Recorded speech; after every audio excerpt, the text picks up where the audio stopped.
শুধু দুর্নীতি আর দুর্নীতি হয়েছে, লুটপাট হয়েছে। শুধু এই খেলাধুলা নিয়ে কেউ কাউকে কোনো ধরনের সহযোগিতা করে নাই। আমি প্রথমে একটি আন্তরিকতা এবং ধন্যবাদ জানাচ্ছি যারা আজকের এই খেলাকে আয়োজন করেছেন, বিশেষ করে ইমাম হোসেন সবুজ ভাই সহ সবুজ ভাইকে যারা সহযোগিতা করেছে তাদেরকে আন্তরিক ধন্যবাদ।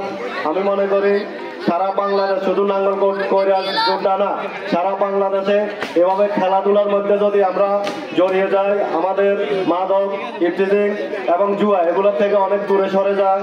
আমি ওসি সাহেবের বক্তব্যটা সংযোগ করতে চাই। আপনারা যেখানে এখনো খেলা শুরু করতে পারেন নাই, পুরাটা উপজেলা প্রত্যেকটা ইউনিয়নে আপনারা উদ্যোগ নেবেন। সিনিয়র নেতৃবৃন্দ আমার সহযোদ্ধা চেয়ারম্যান সাহেব বলেছে প্রয়োজনে আমি আমরা সহযোগিতা আন্তরিকার হাত আমরা বাড়িয়ে দিব। আপনাদের যে সমস্যার সমাধান আমরা সমাধান করব, আমরা দেখবো ইনশাল্লাহ।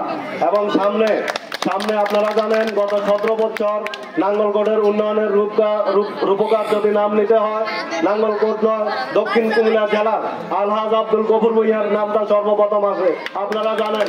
তাই আমি বলতে চাই আগামী দিনে নাঙ্গলকোট উপজেলা গফুর ভূঁইয়াকে কিভাবে এমপি বানাবো, আমরা সেভাবে কাঁধে কাঁধ রেখে হাতে হাত রেখে আমরা কাজ করব। নাঙ্গলকোটের যে অসমাপ্ত কাজগুলো রয়ে গেছে, কাজগুলো করার জন্য আমরা গফুর ভাইকে এমপি বানাবো ইনশাআল্লাহ, আমি বলতে চাই।